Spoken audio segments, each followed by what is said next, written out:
My name is Tate Blomquist. I am a UCF finance graduate. I did graduate College of Business Administration, and what I'm hoping today is that I'm going to start by sharing with you my story. What's my career story? My career story started when I was in elementary school. Most of my friends wanted to run for student council, and they wanted to be in positions like vice president or president or maybe even secretary. And as soon as I found out that the treasurer was the one in charge of money, I was like, oh yeah, that's the role I'm running for. I decided to become a finance major because at the time I thought I wanted to go into commercial real estate. And real estate was a minor under the finance major. I was a part of the student managed portfolio. It was the single most important decision I made here at UCF. That's where I met Dr. Gilkeson, and I'm very thankful that my parents allowed me to be a member of the program. I had to commit a full year. It was a really fascinating program. We actively invested $200,000 in the market. I went through my finance degree and I decided I want to be a portfolio manager. I want to be the person in charge of calling the shots of a portfolio investments for maybe a mutual fund, and that's what I want to do with my career. So I went into this program thinking, oh, this program is going to confirm what I already know. It's going to be amazing and great. It was an amazing and great program, but I quickly learned I do not want to be a portfolio manager. It's the furthest thing from what I wanted to do.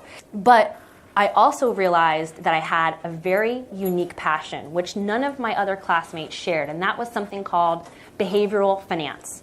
Behavioral finance it marries two separate concepts. There's traditional finance, which is what I studied, and there are all these different financial theories about how to price things and how money works, but they all have the underlying assumption that each one of us is entirely rational, that we only make logical decisions, that none of us are ever swayed by our emotions, positive or negative. We never make a decision because we're really excited, we're overconfident, or we're really fearful and have anxiety. And then it marries modern psychology, which says each of us humans make decisions based on our emotions. And it took those two concepts and married them together. So it talks about how humans make investment decisions, how we make decisions with our money. And why do men invest differently than women? Why do men tend to trade more on their accounts than women do? And so through this program, it was a failure on my part, at least I thought so, that I was not going to end up doing what I thought I wanted to do. But at the same time, it was a huge success because I was able to identify something that really spoke to me, spoke to my personality, and I could work with my skill sets to move forward and find a job that was right for me. And it gave me important ethics training. We went through the CFA ethics training, which prepared me for my entire career. Without that, I probably would have slipped into some questionable behaviors as they relate to the financial services industry. It's something that I've seen a lot of. But it also gave me experience. I could walk into an employer and have on my resume that I have been a part of a group of people who are actively making decisions about buying, selling, and holding real dollars in the real stock market. So my aha moment happened when I was job shadowing. I was not graduated yet, still kind of feeling out what I'm going to do. Thought I had a good idea. I wanted to be a financial advisor. And I'm sitting with the financial advisor as he's going through one of his client meetings. It was with a teacher. She had worked 30 years. So the financial advisor got up, walked out of the room because he had to make some copies. And she turned and looked at me and said, if it wasn't for this financial advisor, I would not have saved any money and I would not be retiring today. And I thought to myself, that's it. That's what I want to do. I want to help people say, without this individual, maybe I would have gotten, no, I wouldn't have gotten there. I wouldn't have known what questions to ask. I wouldn't have known what resources to put my hands on. And I wouldn't have been able to accomplish a goal that I thought was never available to me. About a year before I graduated, I started looking around in the industry for what I could do. Most of my peers were very analytically geared. They were mostly male, and they were much smarter than I was. I had more of the outgoing, gregarious personality. I like the kind of more touchy-feely stuff. The analytics while I could do them, I wasn't crazy about them. So I started looking out into the industry about what can I do with my skill sets? How can I play to my own strengths? And I was very fortunate to come in contact with an organization that afforded me the opportunity to become a financial advisor. My parents were about to retire, and they were crossing that point in their life where they needed some important questions answered. And I wanted to be able to answer those questions for them. I mean, I had a UCF finance degree. Why couldn't I? And so I spent about 5 years doing that, not just for my folks, but for people who were just like my parenting. And it was absolutely a passion of mine. I fell in love with it, and I couldn't get enough. But then the market crash of 2008 happened. I happened to be working for this organization that took federal bailout funds. The federal government said, wait, we're going to spend our dollars, taxpayer dollars, and we're going to save you. And it became very difficult to do my job. People said to me, why would I invest my money with you?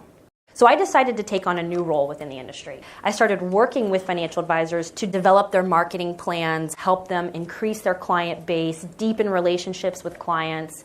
I was able to do more of a marketing aspect and really engage with the clients that we worked with. And I went from working with one financial advisor to a team of financial advisors to a boutique private wealth firm. But a couple years into it, and I found myself really craving that personal interaction with clients, specifically with women. I knew at a very young age I wanted to help professional women understand financial topics and create the kind of life that they wanted for themselves. And traditionally, I even experienced it as a finance major, women just don't kind of take to financial topics. So I really wanted to kind of bridge that gap to a generation that I felt like was not being spoken to in their language. Today, I help individuals, mostly professional women and millennials, understand what their values are, to organize their finances in a way that makes sense for them, help them set goals that are in alignment with their values, and then save for the future, invest for their future.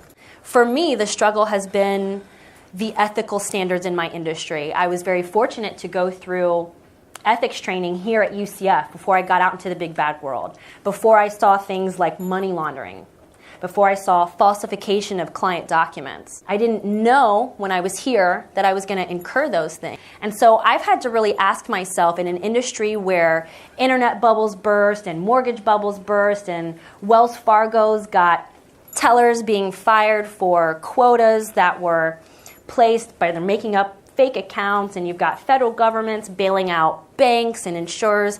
Is this really where I want to be? Do I want to surround myself in an industry that makes me have to wonder, can I be ethical and be successful? Can I be a good professional and do my job and serve my clients and still make money without having to take shortcuts? And that was really hard for me. Emotionally, that was hard for me. But I decided it's worth it. There's a lot of great work to be done. So what I do now is I basically spend my day helping clients to answer very specific questions like, when can I retire? How do I supplement my income? When you're out in your career and you've been working, you're used to getting a paycheck every 2 weeks, maybe once a month, right? When you retire, every day is like a Saturday. Think of how much money you spend on any given Saturday. So what happens when you're not working? Every day is a Saturday and you're not getting a deposit into your bank account. How do you replicate that income in retirement for yourself? That's a very important question I answer for a lot of people. And then what do I do with my money? We have instances where clients come in with inheritances that they never expected. They might have gone through a divorce and come into money that they didn't even know that was there. They might have gotten a bonus because they did some really great work and they weren't expecting that. Or they've just accumulated, and we've got to figure out, what do I actually do with this money? That's what I spend my time doing. It's basically problem solving. Problem solving after understanding how someone's situation is unique for them, what it is they value, and what it is they want to accomplish long term.